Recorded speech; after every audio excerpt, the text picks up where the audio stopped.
사랑을 시작한 순간 주변이 조용해지는 대신 누군가가 움직이기 시작했다. 정식으로 한동석과 만나기로 한 뒤 마광숙은 처음으로 누군가를 의식하며 웃는 법을 다시 배워가고 있었다. 감정을 나눌 수 있는 상대가 생겼다는 건 실은 감정을 숨겨야 할 대상이 하나 더 늘어난다는 뜻이기도 했다. 행복이 커질수록 그녀의 불안은 더 깊어졌다. 시동생들은 아무 말도 하지 않았다. 응원의 말도 반대의 말도 없이 그저 조용히 그녀를 바라볼 뿐이었다. 그것이 더 무서웠다. 그렇게 조심스러운 사랑을 시작한 지 한 달이 채 되지 않아 술도가 앞에 낯선 남자가 찾아왔다. 그는 명함을 내밀며 정중하게 말했다. 마광숙 대표님, K푸드와의 유통계약 정리하실 생각 없으신가요?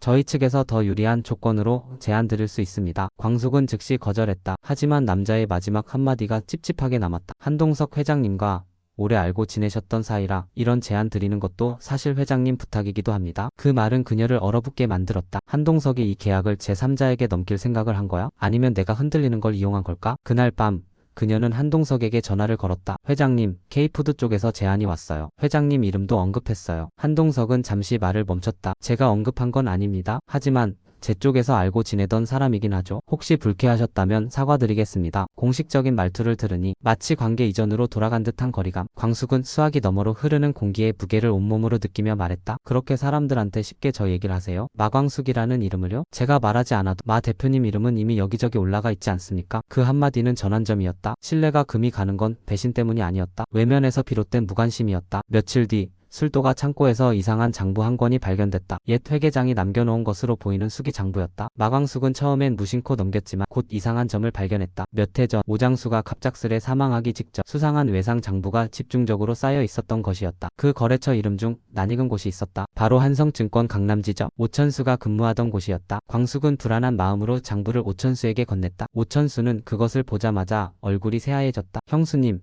이거 제가 퇴사하기 전에 마지막으로 마무리 못했던 거래예요. 이 외상 장부는 형이 떠나기 직전에 정리하던 겁니다.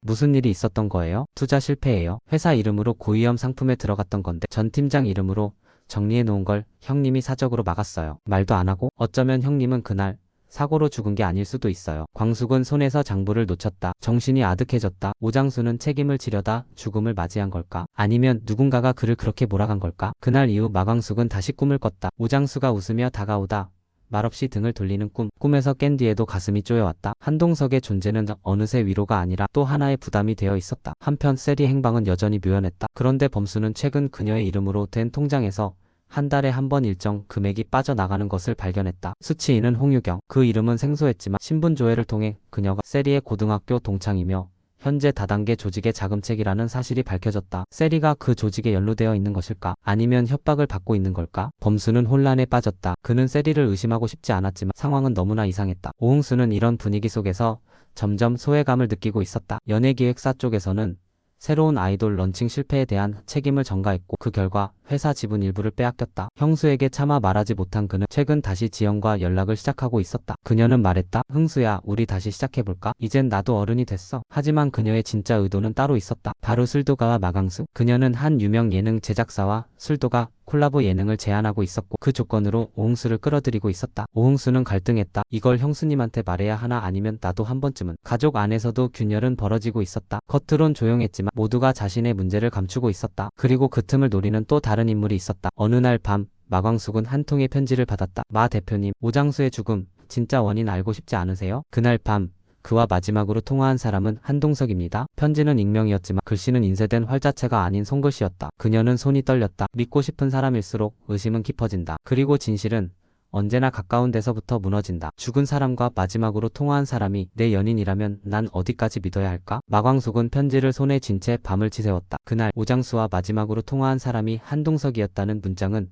머릿속을 떠나지 않았다. 이른 아침 광숙은 오천수를 불러 오래된 장부를 보여주며 물었다. 혹시 장수가 죽기 전에 통화했던 사람 기억나요? 오천수는 메모를 꺼냈다. 마지막 통화번호 회장님 거였어요. 사고 나기 20분 전쯤. 며칠 후 술도가로 세무조사 통보가 들어왔다. 익명의 고발장이 접수되었고 고발 내용에는 대표의 사적 계좌 운영, 보험금 유용 정황이 포함돼 있었다. 광숙은 억울했지만 그녀 명의 계좌에서 매달 1200만 원씩 광숙은 의심스러운 이체가 이루어졌다는 사실은 반박할 수 없었다. 오범수는 조용히 말했다. 형수님, 혹시 회장님 쪽이랑 연결된 계좌 따로 있나요? 광숙은 떠올렸다. 예전에 회장이 안전한 관리를 위해 개설했다며 준 임시 법인 계좌? 명의는 K푸드 유통대표? 그녀는 그 계좌의 존재를 잊고 있었다. 모든 퍼즐이 한 사람을 향하고 있었다.